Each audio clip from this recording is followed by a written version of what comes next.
For years, we've used the ocean as a dumping grounds. 82 million Volkswagen bugs a day of carbon goes into the ocean. A day. A third of all the carbon emissions that go into the atmosphere fall into the ocean, and it's really hurting the corals and the shellfish, etc., as the acidity of the ocean changes.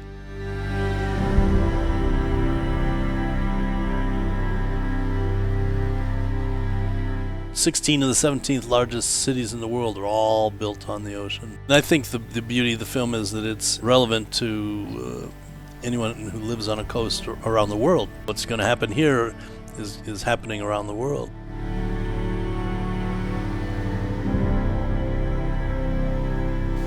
Thank you, Jon, for joining me on the podcast today. You are someone I've followed for a while. I've watched most of your work of the recent years, I think. It's something that's really interesting to me, the whole water environment problems. You are a National Geographic Explorer, am I wrong? A bit of an ocean expert now, and just a filmmaker. If you want a water film, go to Jon Bowermaster, right? Well, but I think I've written 11 books and done more than 30 documentaries. I have this radio show podcast, so I'm kind of jack of all media. Which is interesting. Yeah. I actually and I'm not against learning new tricks. Like producing this radio show from home for the last few months has taught me all sorts of stuff. So it's good. Keeps the mind spinning. Yeah, I've started this from home during the last couple of months as well. Let me guess, from your bedroom. Yeah. Yeah. What? How can you tell? How did you find it difficult to sort of move everything to home during this time? No, I've worked at home almost all my life, so that was no issue. The radio show involved some electronic gear that I did not have. Once they delivered that, and I figured out how to edit, which I had never done before. Right. It's pretty straightforward. Yeah. But in terms of storytelling, because I was a print journalist for a couple decades, and then morphed into filmmaking, and I've never taken a filmmaking class. I never studied that. I have a couple degrees in journalism. But my contention was that you're telling the same story. It's all about reporting and gathering information, and then you're just putting in a different medium. But it's the same story. We did one trip for National Geographic to the Aleutian Islands, which was an adult book, a kid's book, a magazine story, a film, lecture. They used it in the education department, but it's the same story. Right. Just kind of repurposed for the varying different mediums. Do you feel like most stories just work no matter how we tell them? Or do you think there are some stories that need to be written and others that need to be seen? Well, for the last decade or so, I've really been focused on documentary films, and I'm a pretty big believer that documentary films are potent, and except for a very few books, I think films have an easier way of reaching an audience. Yeah. When I used to do lots of print journalism and books, it was hard to know if you were getting any reaction from your audience, because your audience was somewhere else. They're curled up in a corner somewhere. You never meet them. Whereas with the films, you take them to a theater. You used to be able to take them to a theater, and you get a couple 100 people, 150 people, 50 people, whatever, and there'd be some echo. You'd get a little feedback. So I like the films for that, for their kind of immediacy. Yeah, you're still screening every time you make one of these Hudson River stories, right? They're based around. About 5 years ago, we started making short films. They range from 5 minutes to 25 minutes about the Hudson Valley where I live, which is right out here. If you could see down the hill, you could see just a tiny little sliver of the Hudson River. So I'm not so far away. Yeah. But looking at environmental concerns, but also at more kind of optimistic stories about the place where we live. Yeah, exactly. I've seen that you still do a lot of writing to coincide with each of the shorts. What kind of thing do you think that serves? Well, I wish I wrote more. Yeah. It's just a matter of time. I can only do so much. So, Yeah, I used to write all the time. Prior to podcasts there was a time when everyone had a blog, and now everyone's got a podcast, and I've done both. Yeah. Guilty. Yeah. It's the nature of things. Yeah, and I mean, it's good because I suppose it's almost easier in a way to just block off some time and just talk to someone, but at the same time, there's like no edit to it either. It's just no. How have you found that? You can go both ways. I've done it both ways. Yeah. I've gone in and cleaned things up and altered a little bit. I'd much rather just hit play and stop, And I know there are people who go on and on and on and on for 2 hours and 3 hours. And sometimes they're interviewing people. Sometimes they're just talking or bloviating. I don't know how some of these loudmouths who go on the radio every day and talk for 2 and 3 hours. I don't know how they do it. I mean, they must think of themselves as being really interesting. I just don't think I'm that interesting, so I've got to have somebody to talk to. Oh yeah, same, exactly. I was like, there's no way that I could do something like this just out of my head. I need to just be talking to interesting people, which is why I reached out to you, I guess. I mean, the Hudson River story is really, it's brilliant. I was thinking like, I read somewhere that more than 50% of global population lives near the coast or near rivers, right? So we more than 50, like 4 billion, so more than half. 4 billion people live within kind of a stone's throw of an ocean coastline. Yeah, it makes sense. Like we depend on water for everything, really. But like, you just read so many things about the problems with it and what we're doing to it in so many different capacities. Like, I wouldn't want to sort of write out a list, but anything that you can imagine. Like, why do you think it's something that we just think it's indestructible? Yeah, well, for years we've used the ocean as a dumping grounds, but people are attracted to the ocean for a wide variety of reasons. Some people go. People go to the ocean for holidays. People go to the ocean to live. People go to the ocean for jobs, because if all those people are going and visiting on holidays and going to live, they need support. And so there's lots of jobs along the edges of the ocean. I think the 16 of the 17th largest cities in the world are all built on the ocean. Yeah. But the tragedy then, of course, is we've overused it and abused it. We did a big project for National Geographic where we went around the world one continent at a time by sea kayak. We'd pick an emblematic coastline and go for a couple months, and then I would do the book and TV show and magazine article, etc., based on that. And there are 7 continents plus Oceania. So we did eight different projects. That's my Oceans 8 project. Mm-hmm. And 2 months at a time, just in a kayak. Yep. It's like camping on the beach and stuff like that? Yep. Wow. Camping, everywhere but Antarctica, because there's not really camping in Antarctica. So we chartered a sailboat and we lived on the sailboat. Right. Much like the BBC does when they do their Planet Earth, beautiful Planet Earth films, or Frozen Planet films, or no matter which one of those series they're doing. Yeah. But along that trail over the course of 10 years, which is what it took, we saw just a small handful of things, environmental ills everywhere. Overfishing, everywhere. Plastic pollution, everywhere. The impacts of climate change, everywhere. And the one thing you couldn't see but you knew was there was acidification. A third of all the carbon emissions that go into the atmosphere fall into the ocean, and it's really hurting the corals and the shellfish, etc., as the acidity of the ocean changes. I mean, how does that work? Because I think that's one thing that people like. Overfishing, you can say it, you can understand it, but like when you say ocean acidification, like it's one of those. It's kind of like jargon almost.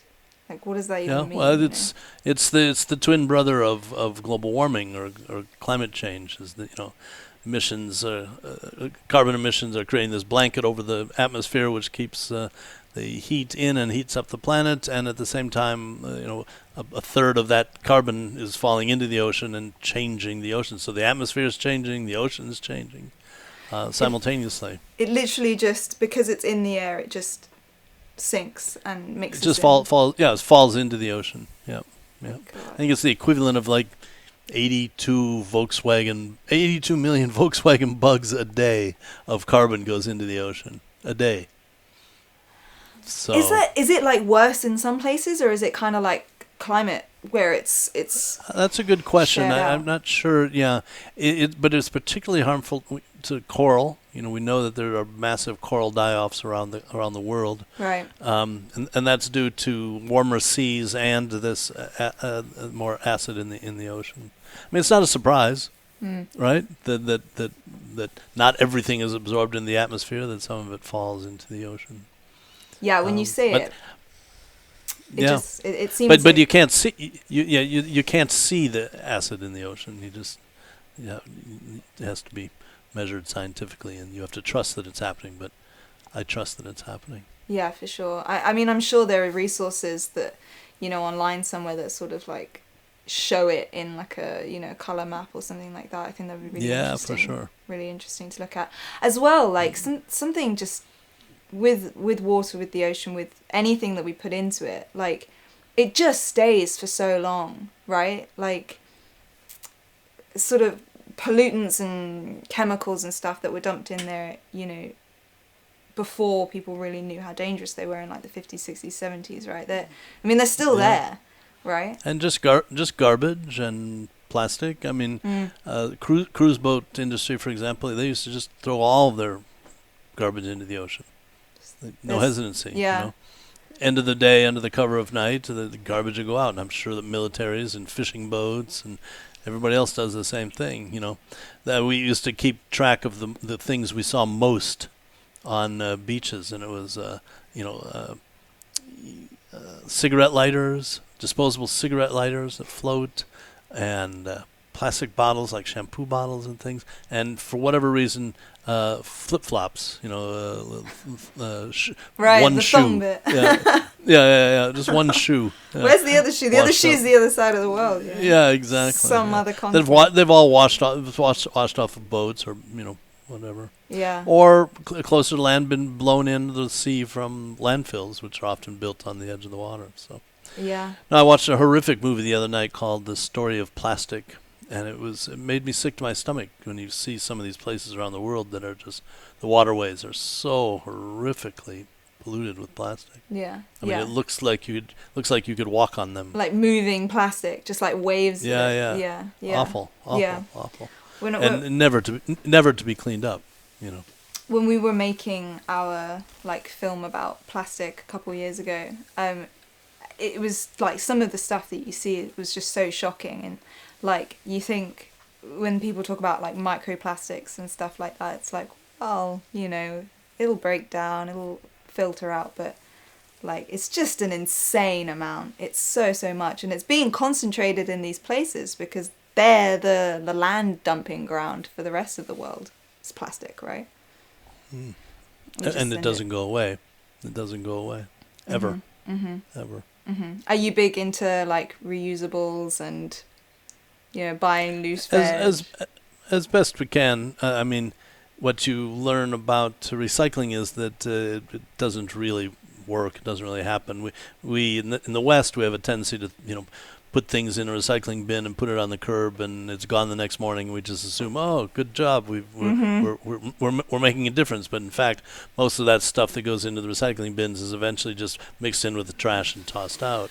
Yeah. And there, when China and other Southeast Asian countries shut down, stopped accepting recycling, we don't know what to do with it, so we're just throwing it away. Yeah. Well, dumping again in the oceans.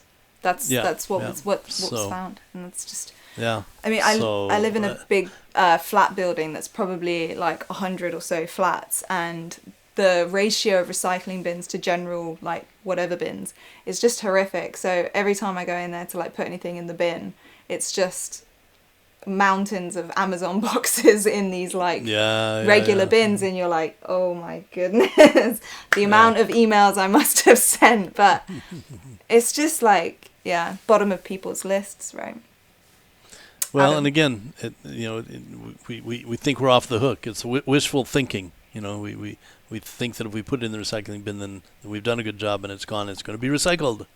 And the percentage of things that are actually recycled is either just under 10% or just over 10%. Yeah, I think it's something like 9%. Yeah, that is truly recycled. So. I mean, it's the same with rivers, though. Like, I think that's like something that rivers have also taken on, this personality of just being somewhere where we can put something and it's just going to go away. It's just going to be carried down. Yeah. Well, that is kind of true. It does get carried away. But it stays there. It stays somehow. Well, we were making a film in Louisiana one year, and while we were there filming, during the middle of the night, there was a barge accident in New Orleans, and spilled like 400,000 gallons of oil into the Mississippi River, which is where the city of New Orleans gets its drinking water. And so we went down and filmed right away, and there was oil on the shore, there was oil in the river, but within 24 hours, the oil in the river was gone.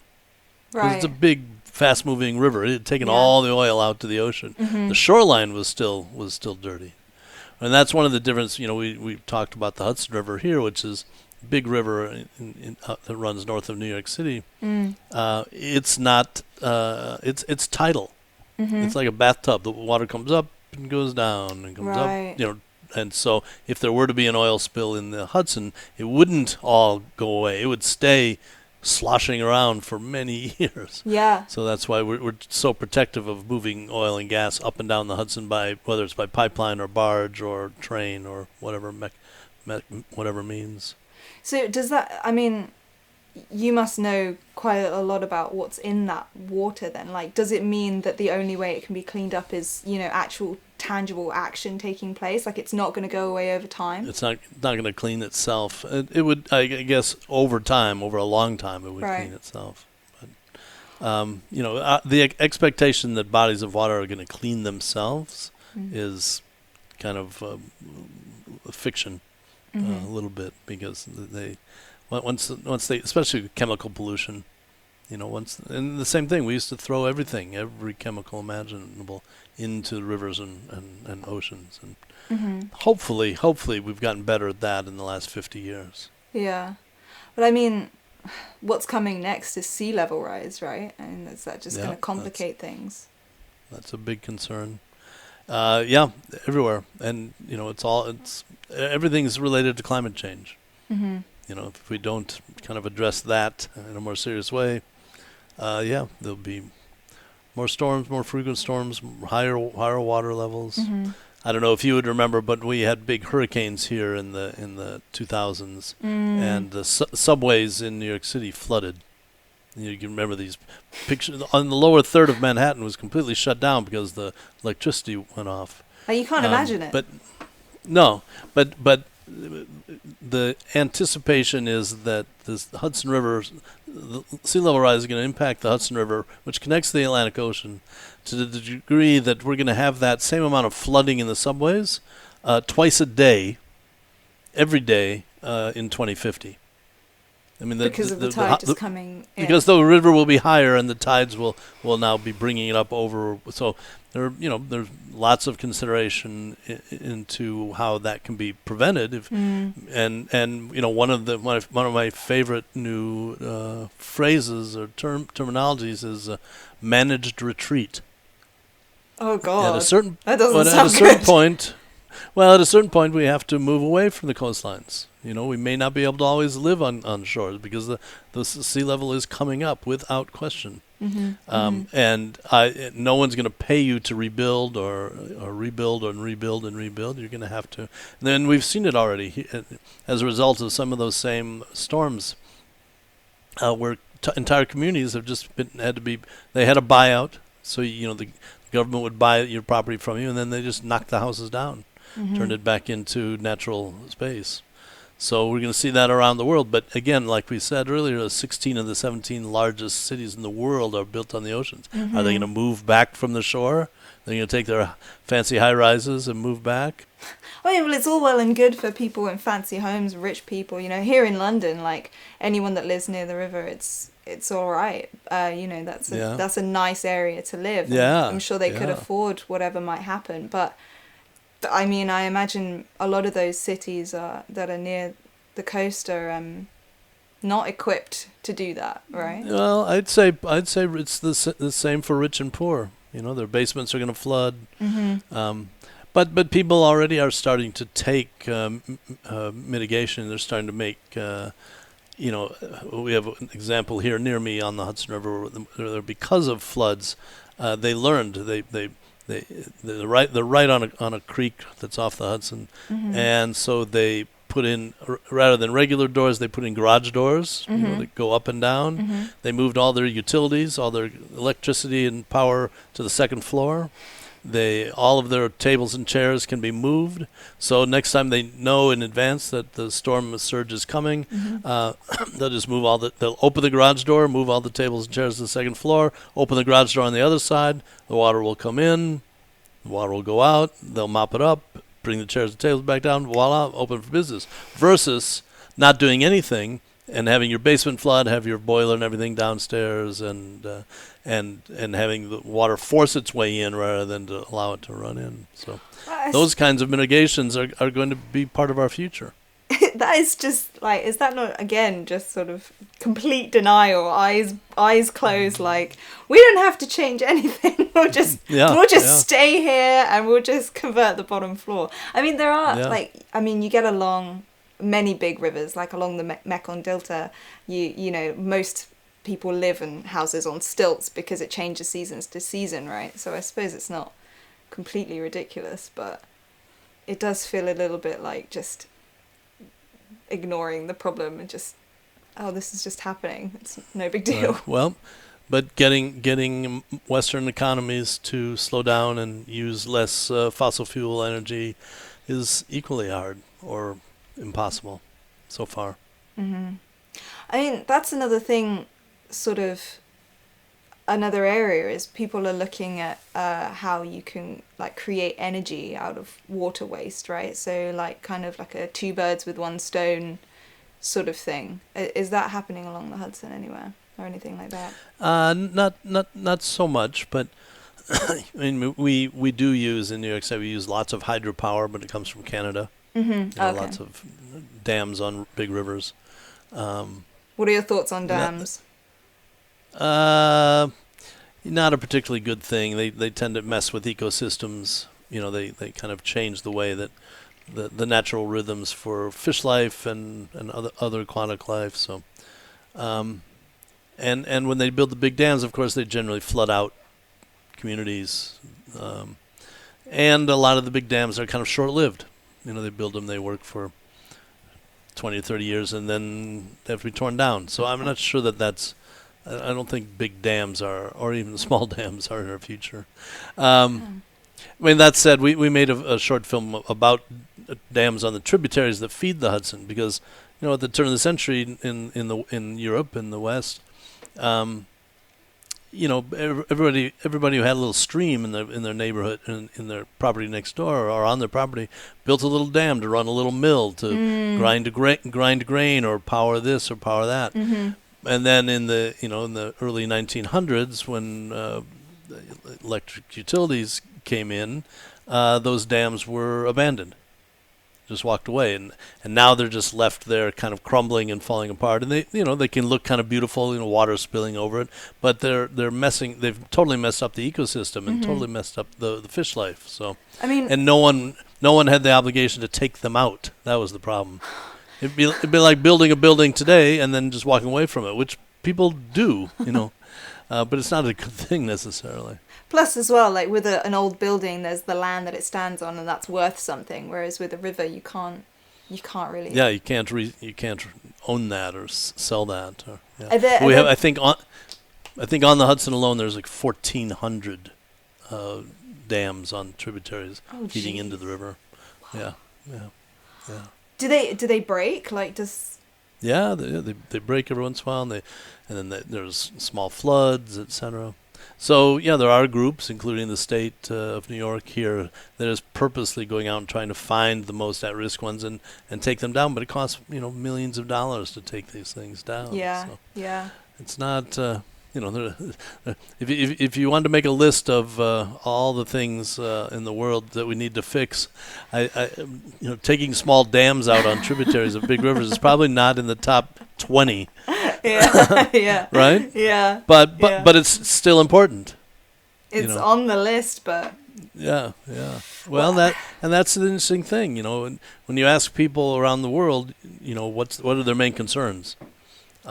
Increasingly, environmental issues are going up the ladder, but they don't often break the top 10. Yeah. Except now, more and more, especially educated parts of the world, more and more people are saying climate change is a very big concern. The biggest threat. They're starting to see the impact. Yeah.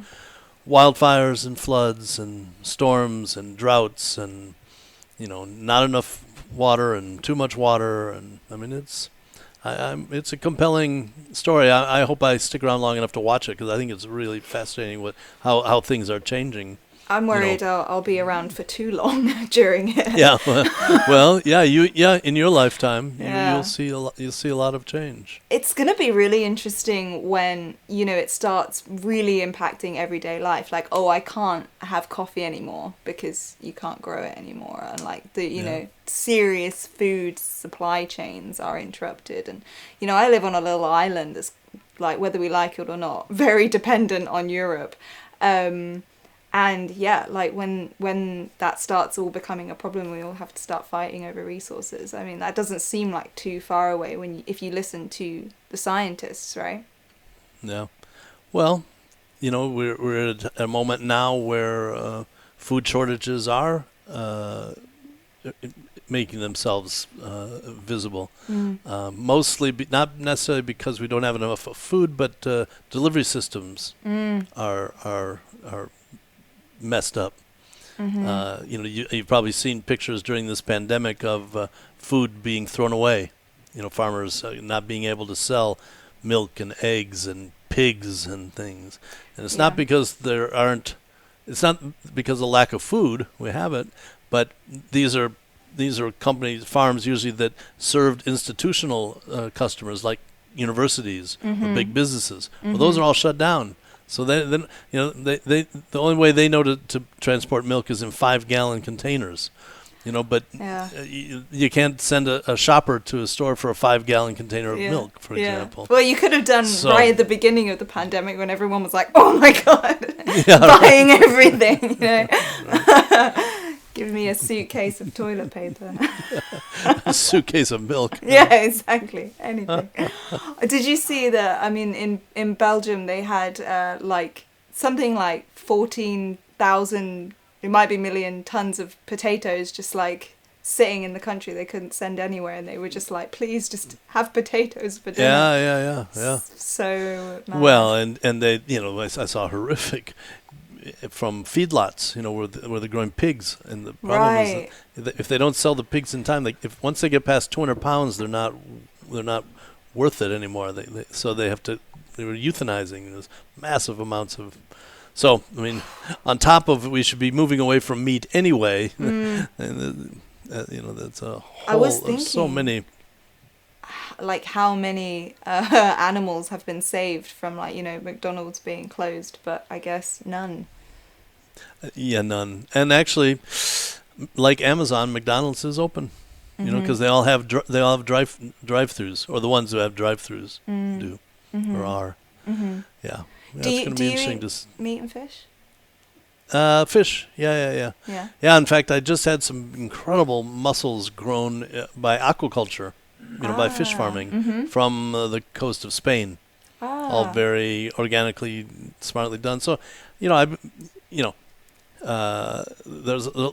while we have overfished the seas and taken the wild fish away, 90% of the big fish are gone. There still is a future for smart aquaculture, for smart, growing of fish on fish farms.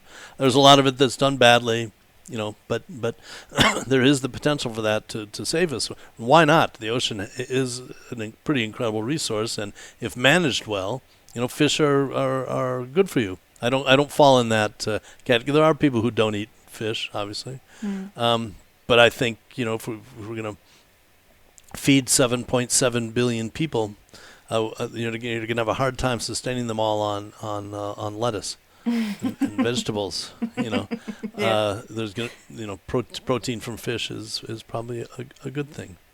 I mean, you hear some really bad stuff about farmed fish. What do we need to look out for? Well, I went to a fish farm once in Chile. Because Chile and Norway grow almost all of the salmon that we consume in the world. And I went to a fish farm in Chile and watched them. It was very creepy because all they were growing big salmon, and each one of them came up this conveyor belt, looked exactly the same. They're all the same size, the same weight, and these were fish. They were grown in nets. And the problem was that the nets would rip or tear, and then you'd get an infiltration of the wild salmon in with these other salmon, which I'm sure were filled with steroids and growth. I'm sure part of their food was, was drugs. Now you have the wild salmon mixing with the farm salmon. That's a huge problem. But the most important person on the fish farm was not the fish grower, but the fish broker. The person who sold the fish, because like every commodity, the price fluctuates every day, depending upon demand and etc. And so they would take the salmon and they would flash freeze it, and then they would send it in boxes to awaiting a plane in Santiago, Chile, on ice. It was all on ice. And it could sit in the back of that plane. That plane would sit on the runway, but it could sit there for a couple of days, a few days, a week, longer, while they waited for the price of salmon to go up. Oh my God. So then, it whisks off to London eventually, and your server that night says, "Oh, fresh salmon just arrived today." Meanwhile, it came out of the water, maybe weeks ago, and it's been frozen for a long time, and so that was. I hadn't really thought about the fish as a commodity, but it is. Oh, 100%. I think the key to all of this and it's something we've learned during we've had witness to these last few weeks is, if you can, you got to source your life close to home. Food and everything from bread to beer to vegetables to, if you do eat meat, to meat, and it's possible, Yeah, I think it's valued as well. Like a lot of stuff that I see is sort of labelled as, if it is from a factory farm in Norway, the salmon is, wild Scottish salmon. And we know that is happening, for sure. That it's sort of... But I admittedly say that from a privileged white person's perspective. Right. If you live in a big city like New York City, just an hour and a half from here, you live in a big city in a high rise, and you have a minimum wage job, or maybe you're unemployed, and that notion of buying fresh food, which is almost always going to be more expensive. It's probably not stocked in your little local grocery store, and even if it were, you might not be able to afford it. It's much cheaper to buy stuff in cans and boxes and stuff if you're trying to feed a family on a low income. So, all of that has to be taken into consideration. The supply chain for making sure that fresh food gets into the hands of poorer communities is super important going forward. Yeah, but naturally that would limit the choice range, right? Like if we want it to be local and sort of seasonal and healthy and affordable, which it all can be together. As a the seasonal thing's an issue, of course, because we live here in a 4-season climate. Yeah. Where it's cold and you can't grow so much. But so what you're seeing on kind of big organic farms are big greenhouses that can operate all year round. So they. You just released a film, right, that sort of looks at farming and the Hudson Valley. Yeah, we've done some. Yeah, we've done several farm-related stories, and one coming out, has its premiere on what's the day, June 16th, online, cool. Of course, online. It looks at it asks the question of can wildlife and farming coexist? Because most farms traditionally, they own a piece of land and they plan it fence to fence, without consideration of the wildlife, whether it's bees and birds and bears and turtles, or wild plants, flowers and things, which can be helpful to farms.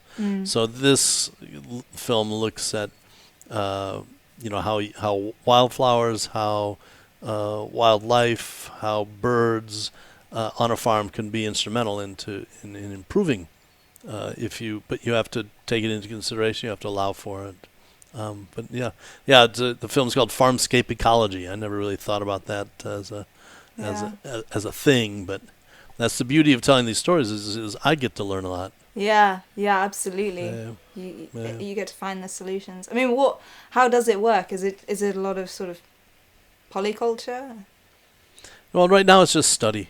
It's scientists. There's one small group that studies the soil, another small group studies the water, another small group studies birds, another group studies growing things like flowers and pollinators, and then they put their studies together every year. And the trouble with working with scientists from a storytelling perspective is that they never want to commit. They want to you say, well, what did you learn this year? Oh, it's too early. Ask me next year. Yeah. Ask me in 2 years or 3 years or 4 years. Okay. We think maybe something. So they have the luxury of time, but it was a great project, and we worked with great people, and absolutely. And it's all related. The water and the farming and the environmental health. It's all connected.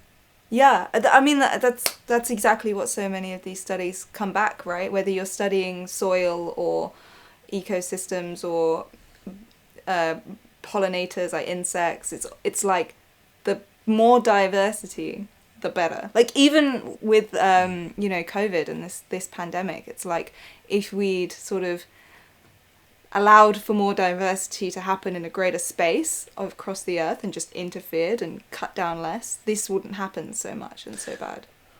Right. Well, good luck with that. Thank you. Thank you very much. Well, but it is. I mean, it's true, and it is smart to tie in, global viruses as part of the changing environmental space. I mean, because these viruses that start in wild animals are increasingly getting into what we consider as now domestic animals, whether it's people buying, bats and monkeys and things in markets, or if those animals are infecting cows and sheep, So, I have a pretty good selection of books here, and I found just in the last couple of days a couple good books written by friends of mine who super smart journalists writing 10 and 15 and 20 years ago about the coming pandemics. And they predicted exactly what was going to happen. So it's not that we didn't know; it's just we didn't pay proper attention. Yeah, like with everything, like with the dams, we know it's a problem, but it's not really it's not top of the list yet. It hasn't made it to the top of the list, so it's difficult to convince people to prepare for. Yeah. Pandemics and There was one other sort of area that I wanted to. I'm just going to move the mouse out of the way.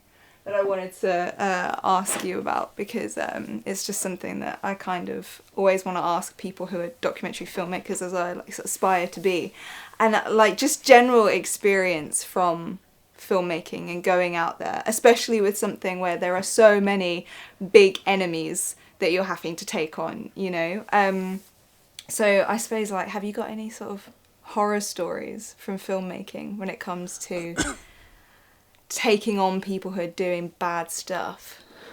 I don't know.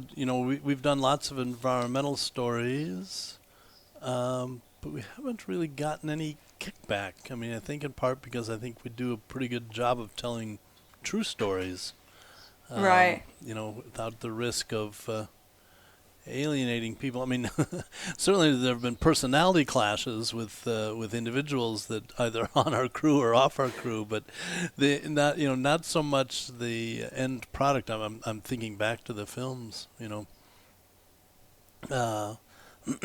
We've made such a diversity. We've made 2 films in Louisiana about environmental problems down there. We've made 3 fracking films or anti-fracking films. And the fracking films, I think we talked about this before, but I don't feel a particular need to call the oil and gas companies for their side of things, because I kind of know where they're going to come down, and oftentimes they're not very truthful, or they're evasive, or they don't talk to you to begin with. So, so I've become more of an activist along the route. I still consider myself a journalist and still, practice as a journalist, but definitely in most of our films, there is a side represented, because I feel like after 30-odd years of reporting, I've kind of earned that right to tell the story as I see it through my eyes, basically. I don't recommend you do that right away. Because you gain that knowledge and that wisdom and that expertise and experience just by doing it over and over and over again. But I think initially you're more obligated to talk to all sides and really mostly to educate yourself. But I've talked to so many oil company executives over the years that I kind of feel I have a feeling I know where they're going to come from. we were filming once in a big copper mine in northern Chile. Chile produces most of the copper in the world. These massive mines that are 2 miles deep and 20 miles around, and massive machineries. And they sent the PR guy out with us we were filming in this mine, this open pit mine, and we were talking about how much water they use, because it's a massive mining operation, and you're in the desert. And he said to me, well, he said, that area over there used to be very green. He said, but no green anymore, because we're taking all the water out of these little towns. And he wasn't saying it, bragging or anything. He was being quite honest, which was really unusual for a mining or a big industrial PR man. I'm sure if his bosses ever saw that film, he probably got transferred to a different job. But it's rare to have that kind of honesty from big industry. So, but in terms of specific getting in specific trouble or anything like that, no, we've steered pretty clear of offending people. That's not really our mission. It's really to educate, not to offend. And I suppose with you saying you had to do, decades of research first to land in one space, you've earned the authority to say what you have to say. And a little bit, yeah. I think it's okay to have an opinion, I don't think that's a bad thing. But I do think it's a little problematic. Having been 19 years old and 20 years old, I do think it's kind of dangerous to go with that 19 or 20-year-old opinion for too long, because you really do need to, educate yourself. Not suggesting that you're 19 or 20. That I am educating every day, trying. But that's good. That's good. Yeah. But there's so much information out there now to educate yourself with. It's a really, really fortunate time. I mean, I think that's what's changed most in my 30-odd years of reporting and telling stories is just how accessible information is. I mean, I literally, when I started in college working on newspapers, they had archives in the back which were newspaper clippings. Someone would have gone through every day, would go through the newspaper and cut the stories out and then put them in an appropriate file based on the person's name or the incident or whatever, and then that was your Google. You literally go back into these archives and dig out these sometimes musty envelopes filled with clippings going back 30, 40, 50 years. It seems so much more efficient now. Yeah, it is certainly. You can. Yeah. I mean, you said you went from print journalism writing to documentary filmmaking. How did you learn to do it without YouTube and Google? How did I learn to make a film? Make films, yeah. I don't know. Again, I was, I'm a storyteller, so accumulating and gathering information necessary to tell a story, I can do that. And in making the films, it just required that you bring a cameraman with you. And then even I started doing camera myself, I don't know, trial and error. Just, I'd watched lots of documentaries. I knew what I liked, and I had a sense of how they were assembled. I think one thing and mistake I made early on in making documentaries was that, when you go out as a print journalist, it's you and your pen and a pad of paper and maybe a camera, but not even, and that's it. And you can spend a lot of time on it, and you can talk to a lot of people, you can knock on a lot of doors, etc. But when you go out to make a film, all of a sudden you got more bodies. You got 3 and 4 and 5 people, and you can't spend as much time or money kind of experimenting on trying to find the story.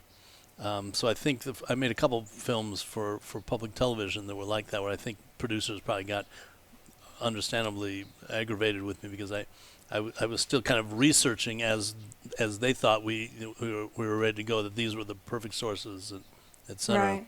So I did learn that. So, I have filmmaker friends who go out and report their films in advance.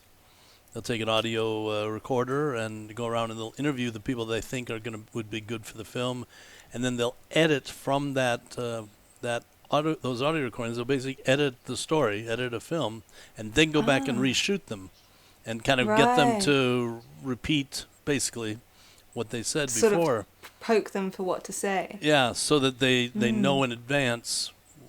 They're pre-reporting the story, which then makes sense from an economic perspective, because you know pretty much exactly what you want. Yeah. Well, I was going to say, like, one thing about filmmaking, the big switches is, like, you have to get it. Like, if it's not shot, then you can't. Right, it's very difficult to show it. I mean, as we know, like, anything can go wrong tech-wise. Yeah. So, like, you're very dependent on being right there at the right time. No, that's a good point. And as a print journalist, if you don't get 100% of what you need, you can always call someone back up on the phone and say, oh, listen, I forgot to ask you this, but with the film cameras, that's a little trickier. You kind of have to get more exciting, though. Yeah. Oh, the film cameras? More exciting? Yeah. Yeah. More action? Yeah. You feel, part of it all. Yeah, a little bit. Yeah. But when you've made your films, how many people are helping you? Oh, yeah, like anywhere from like one other to like 4, I guess. Nice. 4 is the max, because documentary crews tend to be a bit tighter, right? Yeah. It's more maneuverable. Yeah. So what film are you going to make next?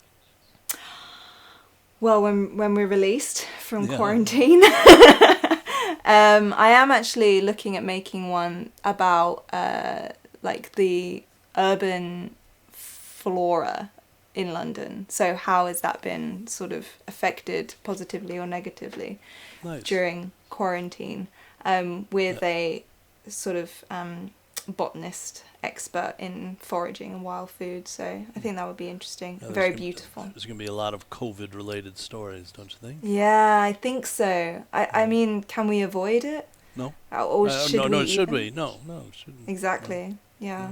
Excited.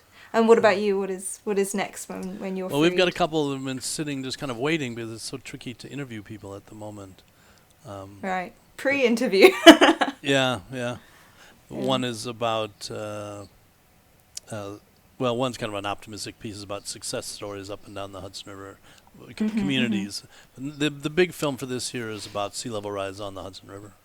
Oh, right. Yeah. Yes, we spoke about that earlier. Yeah. I think it's kind of special, right, in how it's in what will happen to it. Kind of I mean, I think the beauty of the film is that it's relevant to anyone who lives on a coast or around the world. You know, what's going to happen here is happening around the world, and to anybody who lives on a riverfront or on a ocean coast. And this is just one example.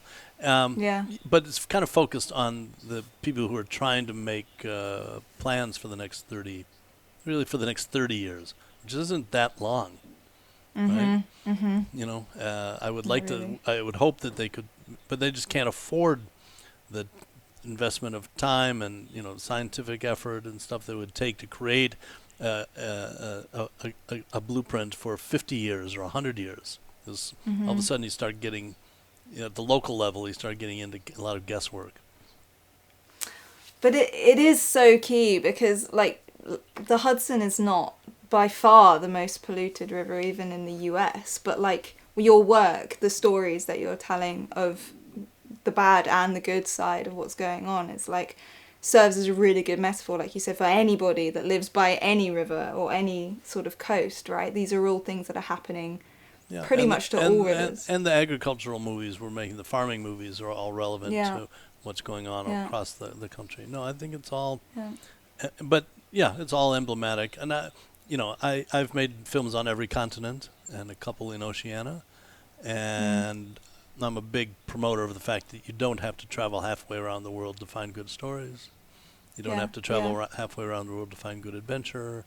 You know, it's right out there, literally in your backyard. So I suffered a little bit because I used to spend a lot of time on the road, and I would know little towns in the north of Chile better than I knew my own little town here in New York. So, which was great. I liked that part of it, but I'm really glad to be working here locally now. So, you know, every day I discover a new road, or, well, pre-quarantine, I used to meet new people. Now virtually. Well, that's true. That's such a weird thing about what we're doing, you know, not what you and I are doing, but what we're doing in general is just that, you know, we're developing these relationships, sometimes via Zoom where you see someone, sometimes it's just a conference call where you never see them, and you're having these meetings, these talks, and you just know, I'm never going to meet that person, which is so weird. Maybe one day. One day. Yeah. But I've had the same 6 business cards in my pocket for 3 months, so there's nobody to give them to. You know, I'm not meeting anyone.